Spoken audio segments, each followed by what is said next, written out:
Assalamualaikum warahmatullahi wabarakatuh. Alhamdulillahi rabbil alamin. Wal aqibatu lil muqsitin. Wala udwana illa 'alal zalimin. Amma ba'du. Dewan Hakim yang kami hormati, hadirin seiman dan sekeyakinan yang kami banggakan, kami santri generasi bangsa menjunjung tinggi Sumpah Pemuda. Wahai santri Indonesia, apa kabar? Siap berjuang bersama? Tahun 2045 merupakan sebuah momentum bersejarah karena Indonesia genap berusia 100 tahun lamanya. Hal ini yang menjadi salah satu alasan munculnya ide, wacana, dan gagasan generasi emas Indonesia 2045. Pada tahun tersebut, hadirin, bangsa Indonesia akan mendapatkan bonus demografi, yaitu kondisi di mana jumlah penduduk Indonesia 70%-nya dalam usia produktif. Jika bonus demografi ini tidak dimanfaatkan dengan baik, maka akan membawa dampak buruk, terutama masalah sosial. Jika kondisi ini kita biarkan, bangsa kita yang harusnya jadi pelakon malah jadi penonton, harusnya jadi penabuh malah jadi peniru, harusnya jadi terdepan malah kelagapan. Dalam konteks pembentukan generasi emas Indonesia 2045, sosok santri memiliki sumbangsi yang luar biasa. Mereka memiliki nilai-nilai yang luhur dan etika yang menjadi fondasi karakter bangsa. Oleh karena itu, perkenankanlah kami menyampaikan syarahan Al-Quran yang berjudul Jihad Intelektual Santri Menuju Indonesia Emas 2045 dengan landasan Al-Quran Surah An-Nisa ayat 9 sebagai berikut.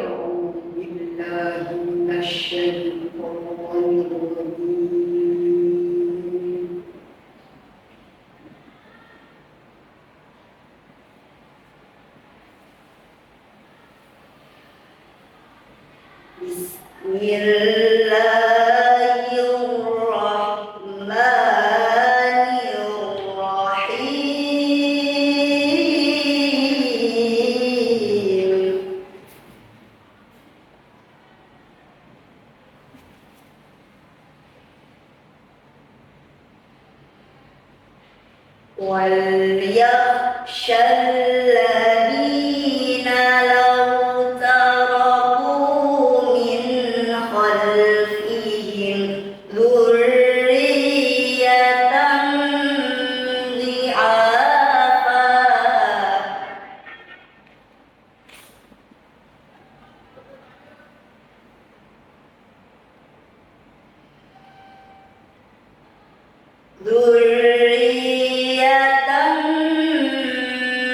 ضِعَافًا خافوا عليهم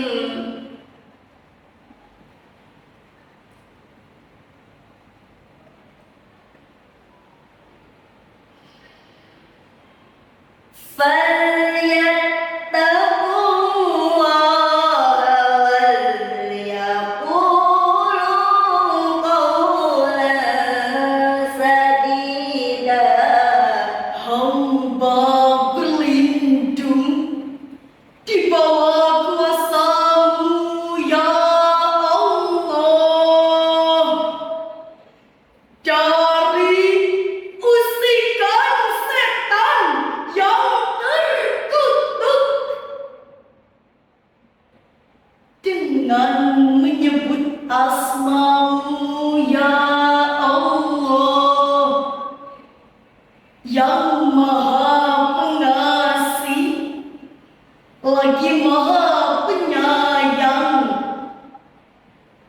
dan hendaklah takut kepada Allah.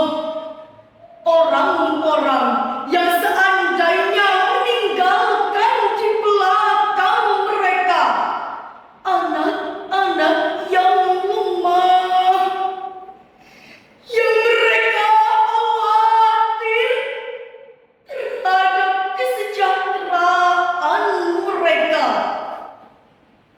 Oleh sebab itu, hendaklah mereka bertakwa kepada Allah, dan hendaklah mereka mengucapkan perkataan yang benar. Hadirin yang berbahagia, Syekh Abu Sana Shihabuddin Mahmud Al-Alusi dalam kitab tafsirnya Ruhul Ma'ani fi Tafsiril Qur'anil Azimi wa Tab'il Mathani juz 4 halaman 215 menafsirkan ayat tadi, bi ayyahsyallaha ta'ala aw yakhafu ala auladihim, hendaklah kita takut kepada Allah atau khawatir terhadap anak-anak kita.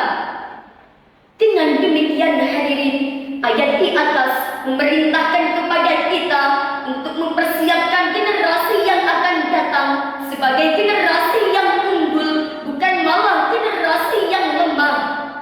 Karena sudah dipastikan persaingan dan tantangan di masa depan akan semakin berat dan ganas. Sebagaimana dikutip dalam kompas.com, tepatnya pada tanggal 16 Januari 2023, memaparkan tragedi yang begitu hina, berawal dari candaan belaka, lalu terjadi perkelahian frontal yang dilakukan oleh 3 orang remaja hingga menyebabkan salah satu dari mereka mengalami luka parah, bahkan sampai kehilangan nyawa. Dan yang lebih parahnya lagi hadirin, ketiga remaja tersebut adalah seorang santri yang masih bermukim di pesantren. Inna lillahi wa inna ilaihi raji'un. Jika kondisi ini kita biarkan pada seorang santri, maka mereka bukan lagi sebagai pimpinan, melainkan akan membuat bangsa berantakan. Mereka bukan lagi sebagai penerus bangsa, melainkan akan menghambat kemajuan negara. Betapa indahnya bangsa Indonesia, makmur dan sentosa, Memiliki generasi yang berguna, berilmu bertakwa pada Allah Ta'ala.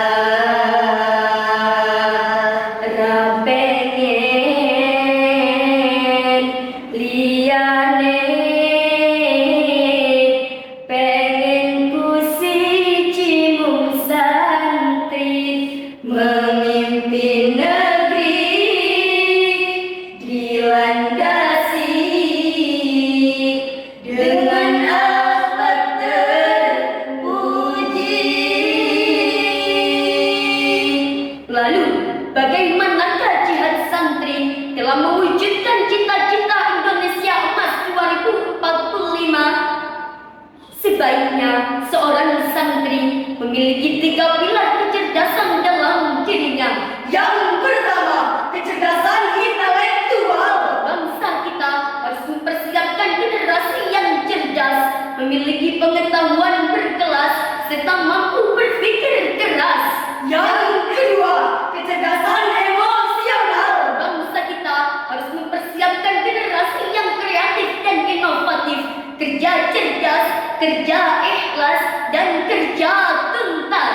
Dan yang ketiga, kecerdasan spiritual. Bangsa kita pun dituntut untuk mempersiapkan generasi yang benar, pribadi yang beriman, serta individu yang berakhlak mulia. Jika 3 pilar kecerdasan tersebut dapat dilakukan secara seimbang oleh santri. Hal itu merupakan jihad di jalan Allah. Sebagaimana di dalam Al-Quran surah Al-Ankabut ayat 69 sebagai berikut. والذين جاهدوا فينا لنهدينهم سبلنا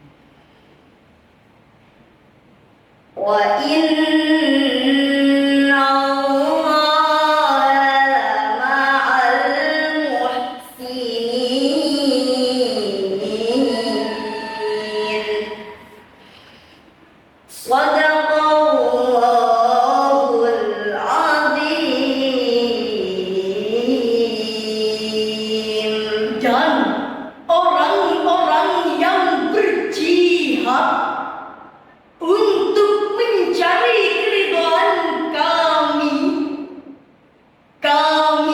akan tunjukkan kepada mereka jalan-jalan kami. Dan sungguh Allah beserta orang-orang yang berbuat baik. Maha benar Allah atas segala firman-Nya, dan Dialah yang Maha Agung. Hadirin yang berbahagia, Profesor Dr. Umar bin Abdullah dalam kitab Tafsir Liyadabbar Ayati menjelaskan bahwasannya Allah menyandingkan kata hidayah dengan jihad. Hal ini dapat difahami hadirin bahwasannya orang yang paling sempurna mendapatkan petunjuk ialah orang yang paling besar jihadnya. Dan jihad yang paling utama adalah jihad melawan diri sendiri, jihad melawan nafsu, jihad melawan syaitan, dan jihad melawan fitnah dunia. Maka barang siapa yang menaklukkan 4 perkara tersebut, niscaya